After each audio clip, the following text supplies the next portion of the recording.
Hey guys, today is going to be a special long format episode. So buckle your seats because I have a lot to cover and I'm going to try to cram it all into a 1-hour video for you. So let's just jump right into it with the tame stuff before I roll my introduction and get on with the spicy content. And by the way, the show that you're watching right now, this is my show, so just stay tuned. We're gonna get into it, and I promise, we're gonna get into it. So, on with the tame stuff. Early voting has started. There's a clip from Georgia saying there are record turnouts this year. Early voting comes to a close, and we gear up for day 2 tomorrow. Georgia's Secretary of State said today this was something that has never been done before here. Atlanta News First reporter Chelsea Vinefor is live at an early voting precinct in Cobb County. So, Chelsea, have you seen a lot of voters out there today? Carly, we have the state reporting more than 250,000 people turned out early to vote. A lot of them were in Cobb County. They came and they went. This is where that line was most of the day. It was wrapped all the way around the building and through a hallway inside to get to the other side to cast their ballots. And it's a sign that people want to make sure their voices are heard. In Democrat-run Atlanta, I can't help but wonder, how the hell are the more rural people gonna vote? Like, their houses don't exist, a lot of them. Taxes and regulations, those are just some of the factors that drive up the cost of gas here across the Golden State, inflating it to one of the highest in the country. And Gavin Newsom, the master of being a puppet, is proposing a law to stop gas prices from spiking in California. Now, a new state law is expected to prevent gas prices from spiking. ABC 10 News reporter Sierra Encinas breaks this down. It is no secret that Californians are paying the most when it comes to gas prices due to taxes and other regulations. The average price of gas in San Diego County today is about $4.69. At this gas station in Kearny Mesa, it's just under the $5 mark. The national average is about $3.20. But keep in mind, this is the same guy who proposed an all-out ban on combustion engines.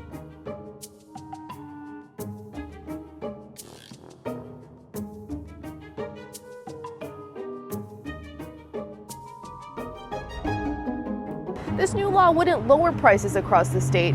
Instead, it aims to prevent it from jumping too high when supply is tight. Well, you know what? I think that Gavin Newsom is ideal. You know, his thoughts are for his people, for San Diego, California. But eventually they have to get paid some way. State leaders looked into how to save Californians money at the pump after gas prices jumped to over $6 in September and October of 2022 and 2023. Governor Newsom's office says the state's gasoline price watchdog found that in 2023, gasoline prices spiked because refiners were going offline without a good plan to backfill supply. This isn't going to lower the prices. The Western States Petroleum Association tells 10 News that, quote, legislatures still fail to understand our industry or what drives high gas prices. Our leaders ignored the men and women in the oil and gas industry who stepped forward to offer real expertise and express grave concerns. So this law does take effect next year.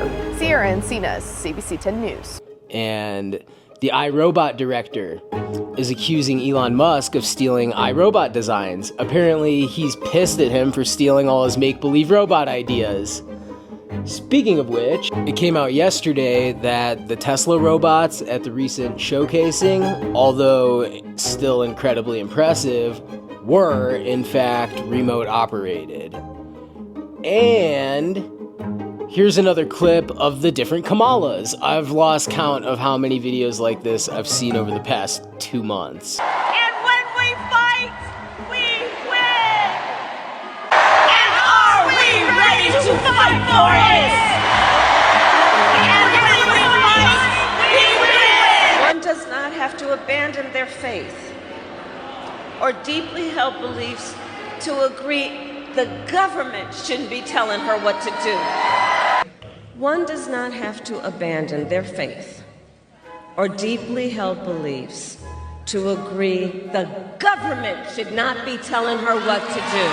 But I call an opportunity economy so that every American has an opportunity to own a home, to build wealth, and to start a business. So every American has the opportunity to own a home, to build wealth, to start a small business.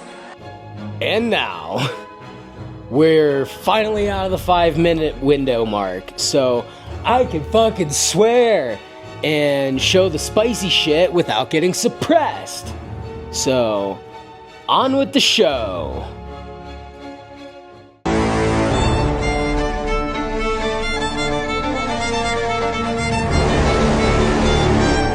How quickly can you get something done here, do you think? Like, if you said, I want an ice cream, how quickly would I... That sends an ice cream. Well, we'll see.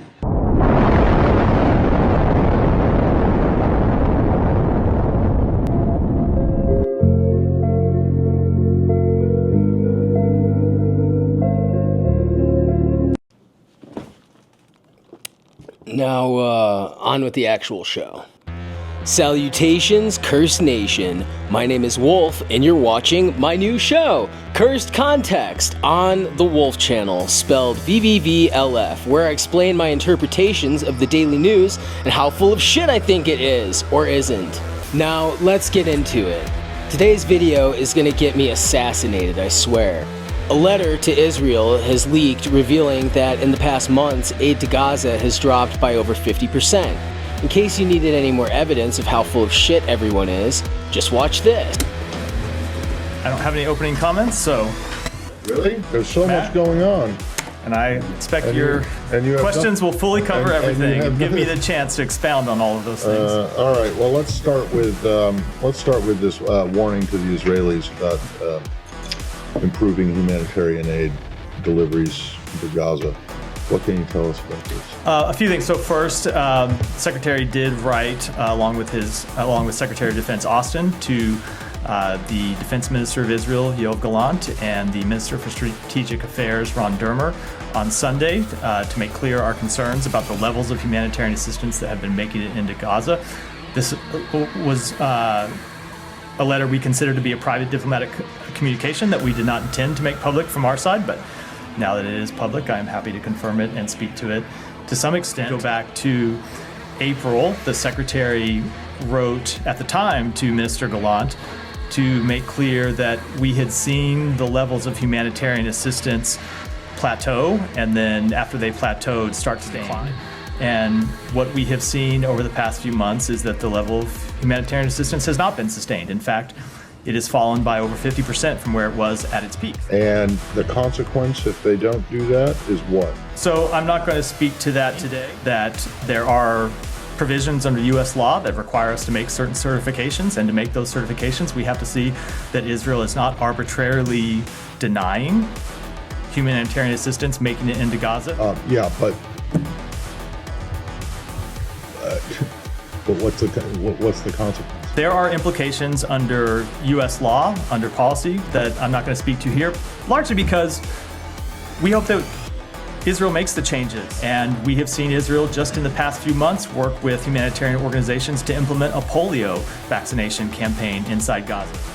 I mean, you say that there are implications to, obviously, under U.S. law as assistance.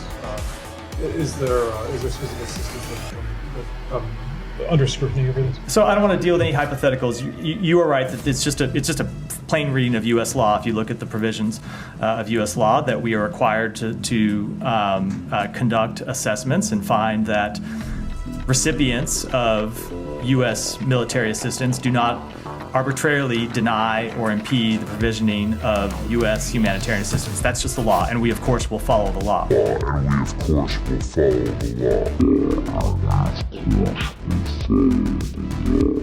Oh, and in case you think it's not a big deal, here's some news footage of the devastation in Palestine. Medical aid group says Israel's evacuation orders in northern Gaza have turned the region into, quote, an unbelievable wasteland. Palestinians have been moving out since Sunday after the Israeli military issued evacuation orders and expands its ground operation against Hamas.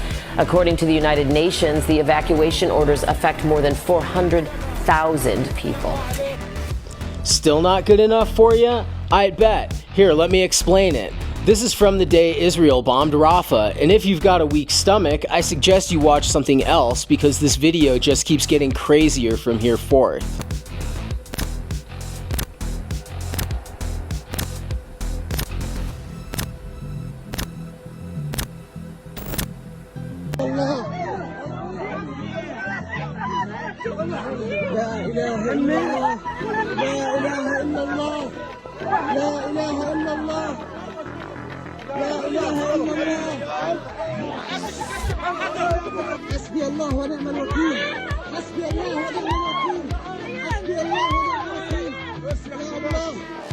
Hey Biden, where are you at?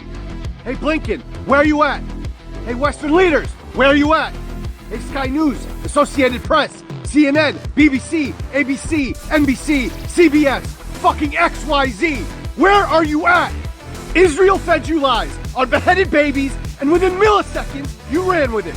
Israel fed you lies about rape, and within milliseconds, you ran with it. Israel fed you lies through repurposed propaganda videos filled with false Arabic translations, and within milliseconds, you ran with it. Israel fed you lies about 1,400 killed Israeli civilians, and within milliseconds, you ran with it. Every single one of these has been proven false by even the Israeli media. And many of you piece of shit politicians, including our satanic president, still spew these lies that have been debunked since 8 months ago. And not only that, you still continue your atrocity propaganda until this day, as if there's any fucking narrative left for you to save in their most blatantly and overtly in-your-face, Nazi-like evil regime.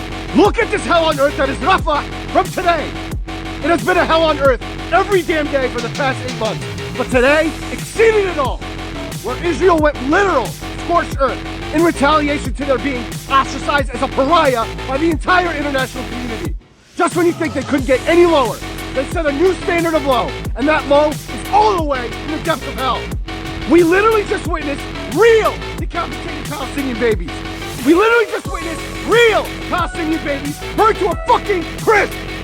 We have physical, photographic, and video evidence coupled with IOF videos and Zionist messages gloating about this massacre that even Israeli news media confirmed happened. This is what they do. With every condemnation comes a retaliatory onslaught on the innocent Palestinian civilian population, times a millionfold. A vengeful, bloodthirsty, psychopathic bully trying to exact the most painful revenge because the whole world hates them. It's a runaway road train without any brakes, and all the Western countries and news media are on board. There is literal video evidence of rogue IOF soldiers calling for a military coup if the government tries to stop the continued genocide of the Palestinian people. There are committed soldiers ready to go against all orders in order to surround Gaza and continue the murdering. And to supplement this evidence, we have active Israeli government officials currently calling for the mass forced displacement and illegal settlement through land theft of Gaza after all is said and done. And what happens with all of this news out in the open? With evidence of beheaded and burned Palestinian babies? Fucking crickets! Complete silence from our Western news media. Complete silence from our US government. The only sound chirping is the Israeli government scrambling, trying to put out more propaganda, saying it was faulty Hamas missiles that hit this refugee camp filled with thousands of Palestinians, predominantly women and children, sheltering in tents. In tents! They even had the audacity to reference these airstrikes as faulty Hamas missiles, similar to the faulty missiles that hit the hospital back in the beginning of this shit show. You know well before Israel bombed the rest of the fucking hospitals in all of Gaza. So let me scream this again. We have clear footage of beheaded and burned Palestinian babies from today. Where the fuck is the outrage? Where the fuck is your spreading like wildfire news coverage of this? You still filtering the footage you want to air through the Israeli government and IOF, you disgusting cowards? You getting your Memorial Day barbecue barbecuing on while Israel is fucking barbecuing children? Don't you want to be the first to break the story? Huh? Isn't that what you pride yourselves on? Being the first to tell a true breaking story with a plethora of evidence? No, that doesn't apply for the Palestinians, huh? You vile racists. You journalistic malpracticing genocidal, fuel to the fire assholes. Those real beheaded babies and burned babies are on you. Every single one of you. And I don't give a shit what anyone does to me at this point anymore. Dox me, fire me, don't hire me. I could care less what you put me through. Because I know that every fucking ounce of my anger right now is not only justified, but absolutely necessary to topple your evil empires and make every single one of you Zionist pieces of shit look like the scum that you are. And I will say this directly on camera. Israel must be dismantled in every single way possible. And to those of you that say, Mo, you'd get your point across way better if you weren't so angry with all the yelling and profanity, I respectfully say you can go kick rocks. Because if I were the one holding up one of my children up in the air, burnt and beheaded, I'd want you louder, angrier, and more profane than I am right now. Because there's no other option with all that we've witnessed thus far.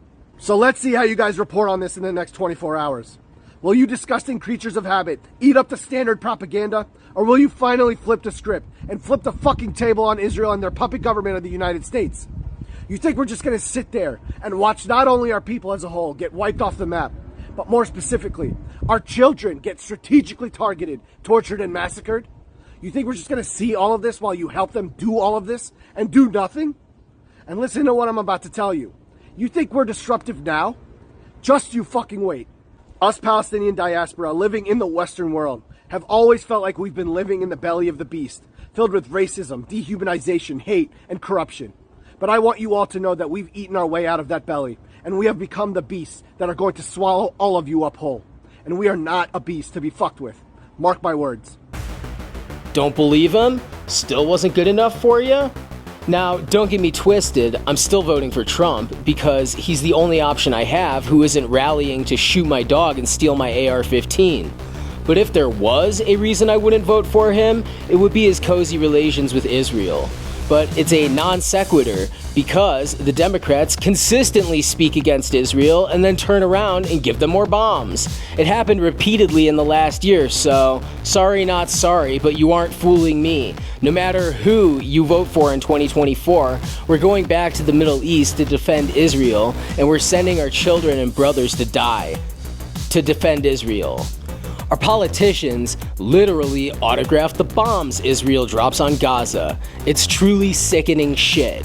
Here's a video of the inside of a house during Hurricane Milton right as it flooded. Keep no, walk it into there. Oh no. Oh God.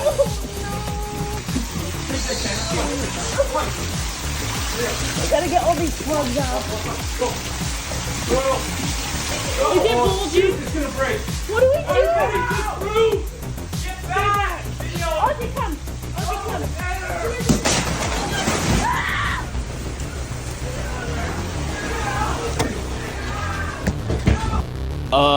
FEMA temporarily paused aid because one guy made nebulous threats against random people and was released?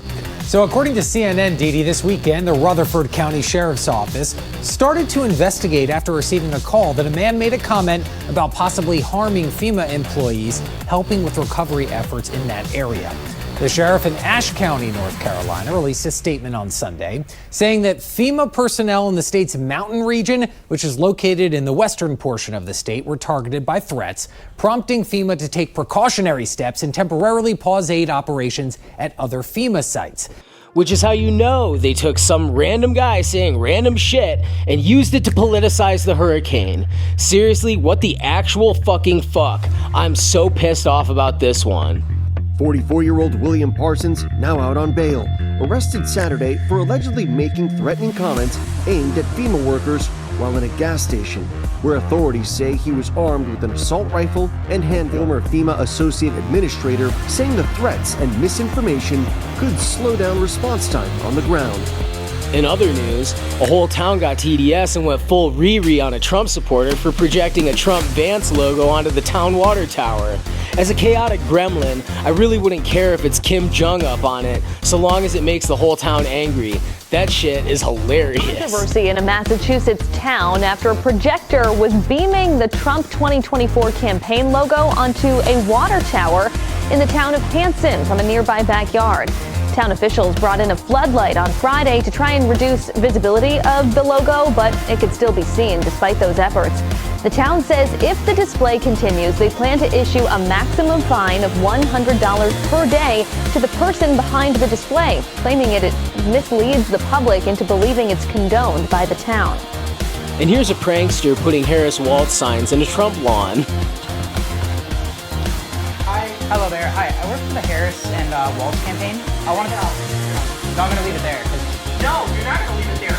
Oh, why? Because I can't stand them. Do you not support tampons in men's bathrooms? No, I don't support tampons in men's bathrooms. Why? Because tampons are for women. Where are they going to stick it? Up their ass? Get it the fuck out of here. Get it out of my property. It looks good there, though. Wait, don't touch my sign. That's my sign. I don't give a shit. They're a bunch of fucking communists. You didn't address me by my pronouns. What are you, he, she? Fucking transgender.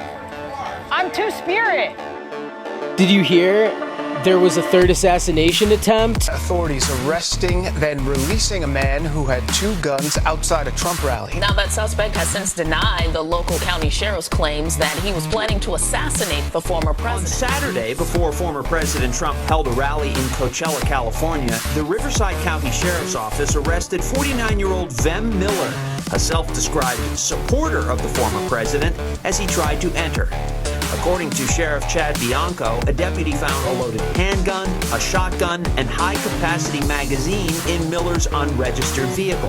The deputy also discovered passports with multiple names and driver's licenses with different names. If you're asking me right now, I probably did have deputies that prevented the third assassination attempt. Did you hear? There was a third assassination attempt? Or was there? A case drawing federal and local attention. The FBI and Secret Service investigating after police arrest a man found with guns, ammunition, and several passports in his car. Now, Las Vegas Republican says that he had no plans to harm former President Donald Trump. You know, I have so many allies, out there that know me, that know this is not something that I'm even capable of. That's Ben Miller speaking with News 3 Today about his arrest and the accusations of a possible third assassination attempt on the former president. Thank you for joining us. I'm Marie Mortera. Have you figured out the media lies yet?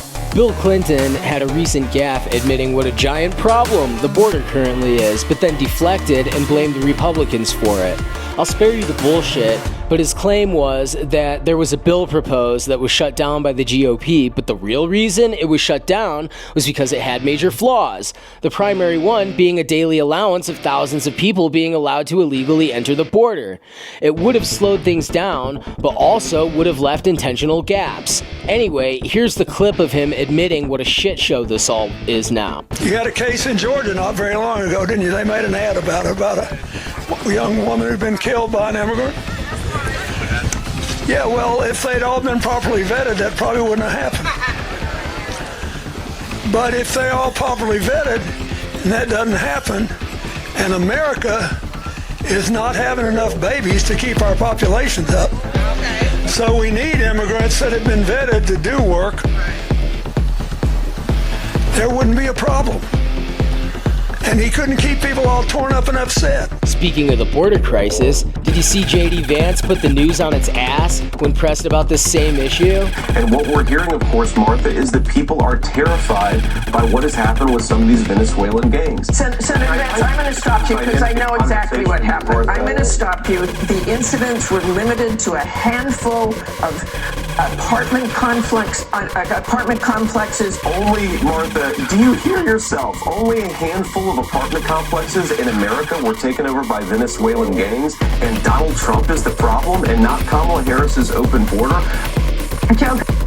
Oh yeah, And while they were busy minimizing the problem these past 4 years, trying so hard to wipe it under the rug, Tren de Aragua was busy recruiting your neighbor's children. Venezuelan gang Tren de Aragua is now recruiting children in New York City. The New York Post was reporting the gang now includes children as young as 11 years old who have committed robberies at gunpoint in Times Square, apparently. Police say they are repeat offenders who have managed to stay out of jail because of their age and New York's lenient criminal laws. Still think it isn't a problem?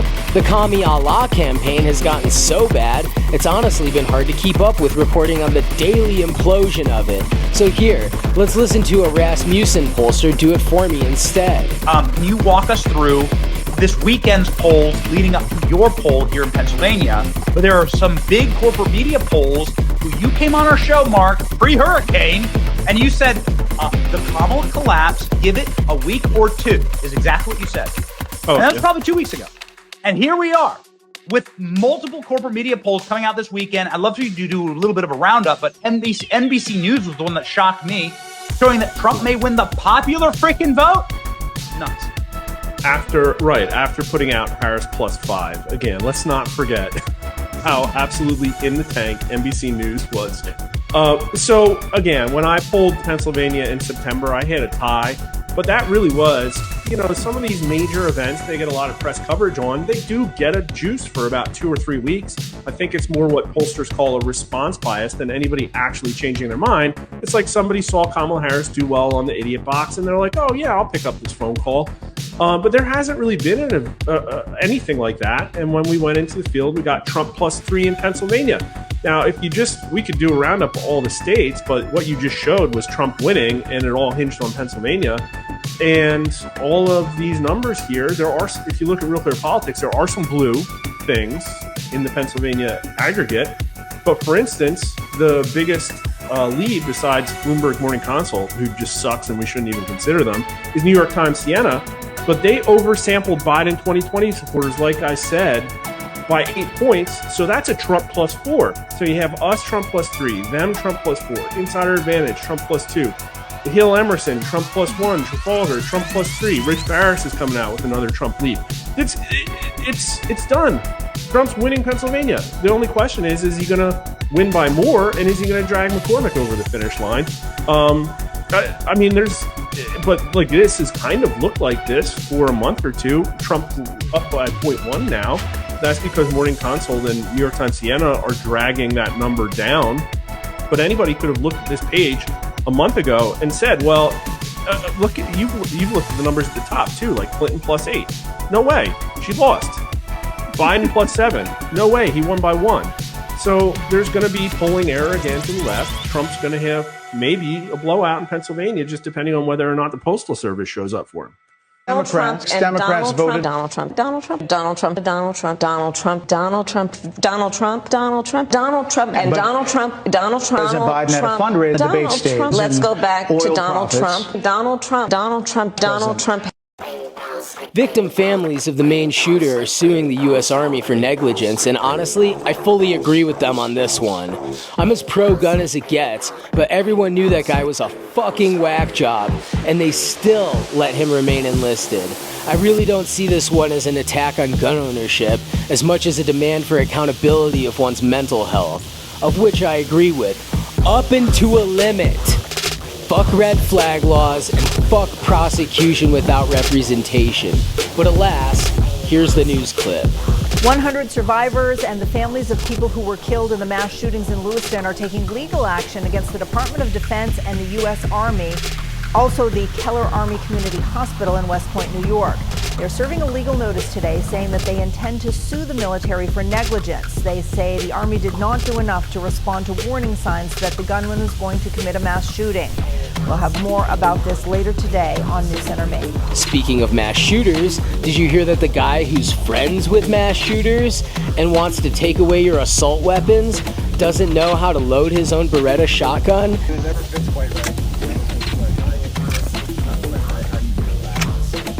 This dude is such a beta cuck clown. We have entered a level of clown world that's honestly becoming apocalyptic for the Democrats.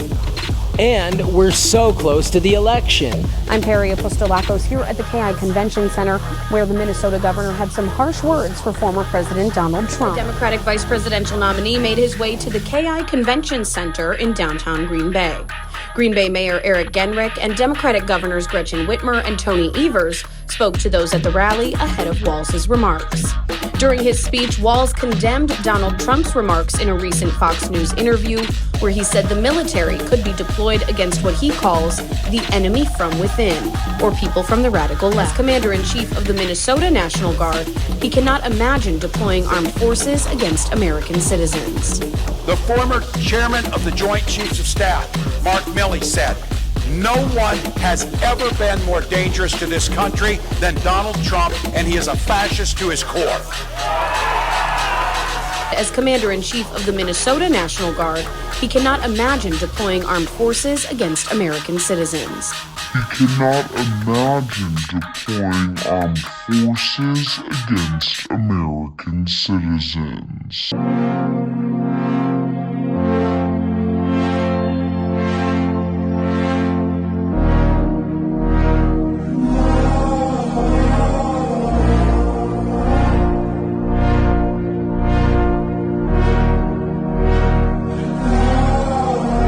And now, that same guy who just called Trump a fascist and said he can't imagine using the military against citizens is the running mate of the vice president of the administration that just signed into law that exact authority.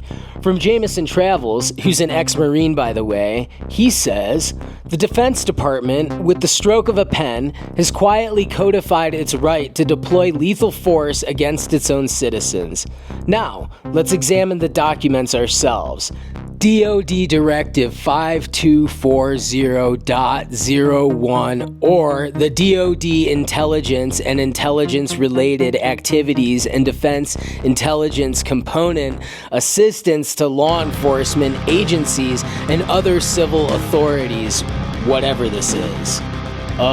Did you fucking hear that? It's right in the title. I'll say the last part of it again. It said, assistance to law enforcement agencies and other civil authorities.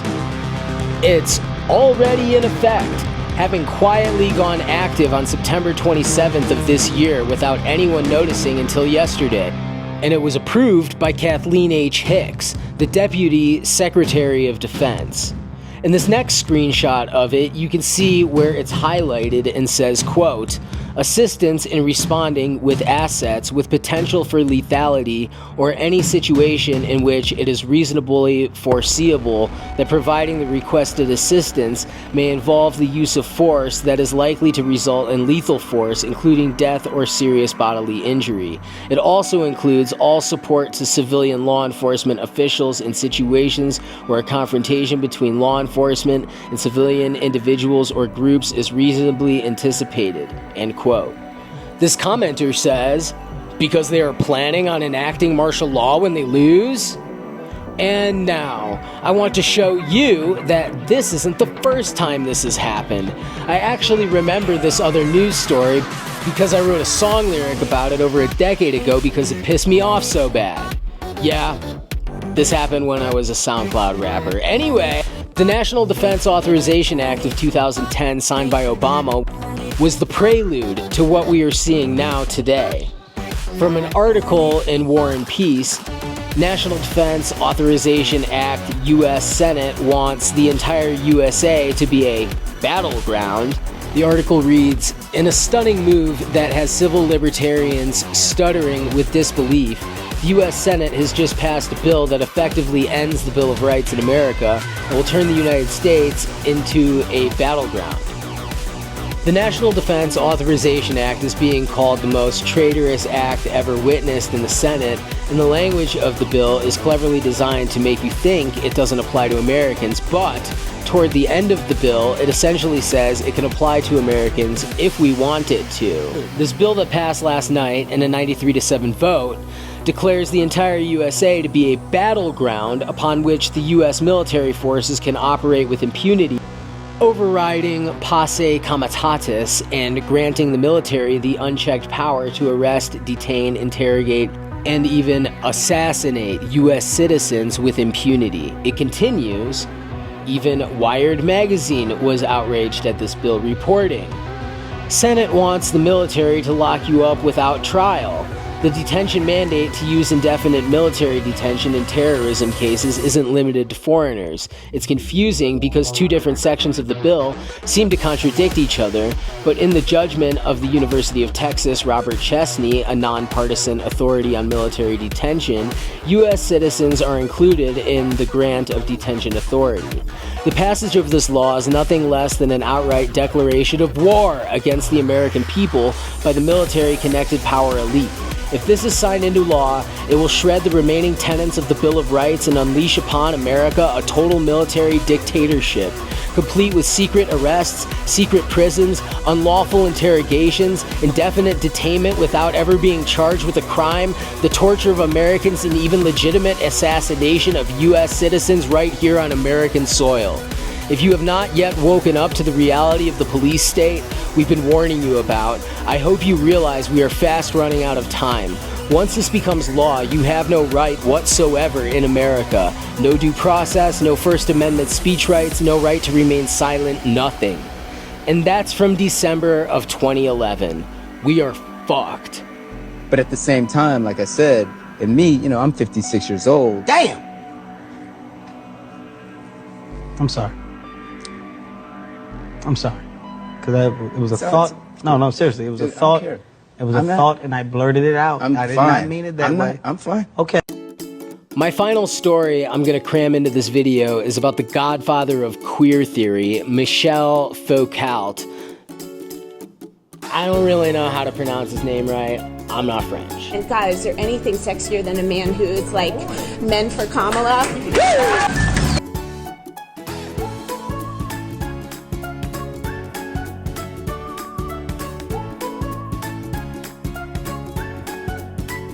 The French historian who was a pedo. How old is she? They are 15 months old. We actually use they, them pronouns. We're great until they tell us who they are. That's why you're like, who, what? Oh, wow. Okay, so. They. They. Uh-huh. Awesome. Well, enjoy the Pride Parade. Did you say thank you? Thank you.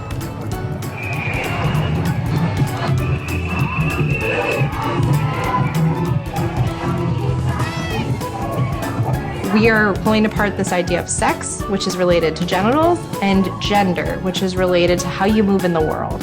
So what you wear, how you share your identity with other people, all of those things are related to gender. Excuse us.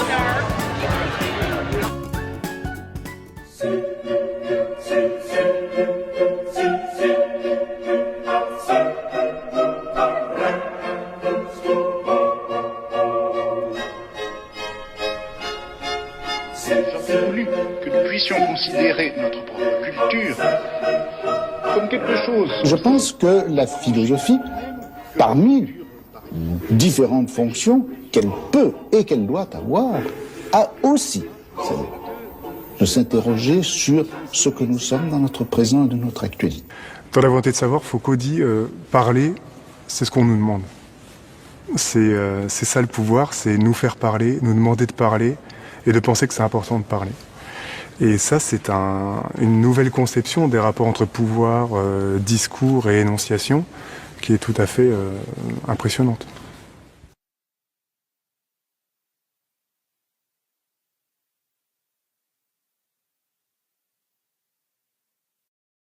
From Wikipedia, Paul Michel Foucault, 15th of October 1926 through the 25th of June 1984, was a French historian of ideas and philosopher who was also an author, literary critic, political activist, and teacher. Foucault's theories primarily addressed the relationships between power versus knowledge and liberty, and he analyzed how they are used as a form of social control through multiple institutions. Though often cited as structuralist and postmodernist, Foucault rejected these labels and sought to critique authority without limits on himself.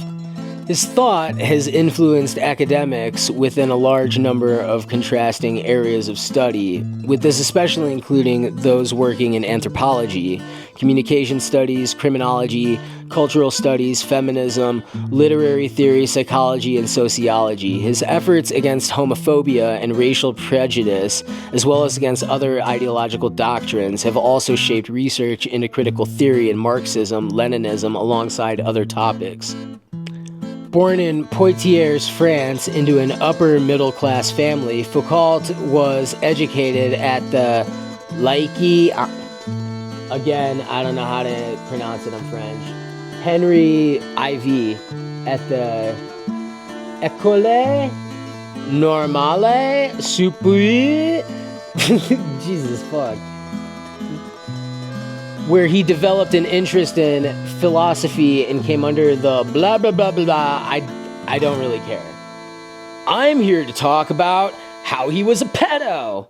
Foucault has been accused of sexually abusing children in Tunisia. French-American academic Guy Sorman is one of many prominent people who has come forward accusing him of being a rapist while living in Tunisia in the late 1960s.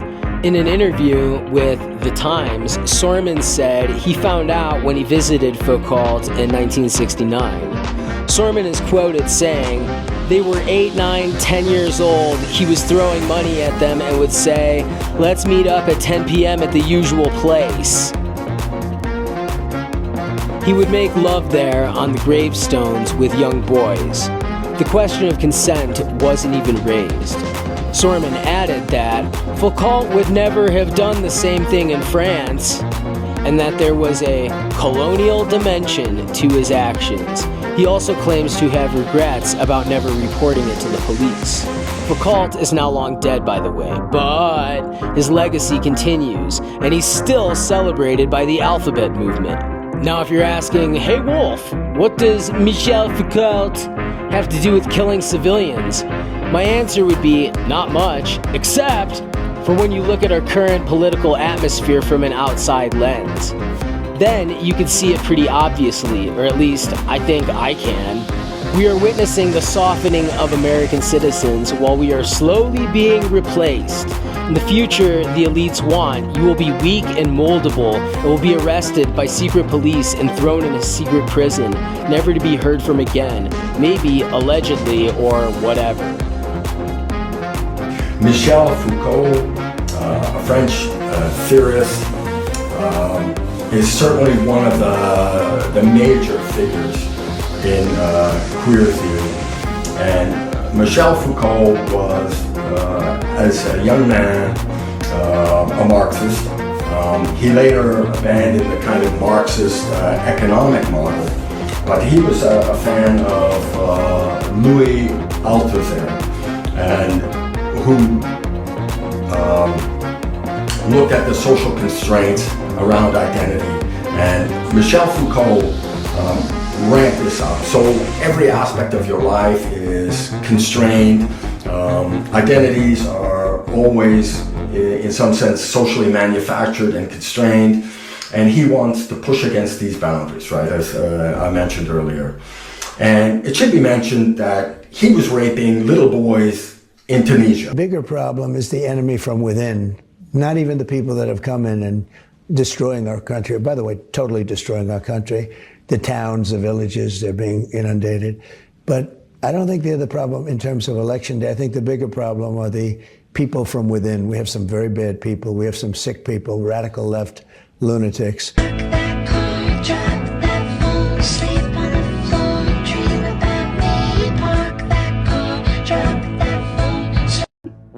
I'm gonna put this as my phone background just so that I wake up like hating my life.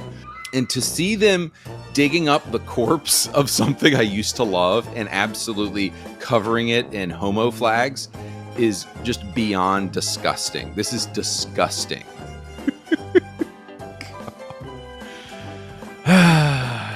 Dude, like, what can you do? Hey, if you made it this far, I appreciate you. My channel is small and it is struggling. I got a strike like 6 months ago and it seems like I've been shadow banned ever since because of it. But I'm doing everything I can to turn that around and build this channel into what I've always envisioned it as. I do all my own writing, filming, and editing, producing, and publishing. Your viewership is incredibly appreciated, and I hope that you share this video. I was in a horrific car accident last year and had one of my organs removed because of it. Those fuckers stole my spleen, and because of that, the whole past year has been a struggle. I need health insurance to survive, and the way our federal laws are, I'm unable to work at a decent job without losing my Medicaid. They won't allow me to earn over $13 an hour, so I've dedicated myself to journalism instead. You can support me by buying an official Make Americans Guerrillas Again shirt from my online store that launched yesterday. I've got limited edition black ones for $26 and OD green ones that will always be available for $17. Every penny from those goes towards helping pay my rent and also contributes to charitable efforts I am involved in with Kenya. But that's for another video. Thank you for your support. Please like, subscribe, and hit the bell. And until the next time, stay cursed.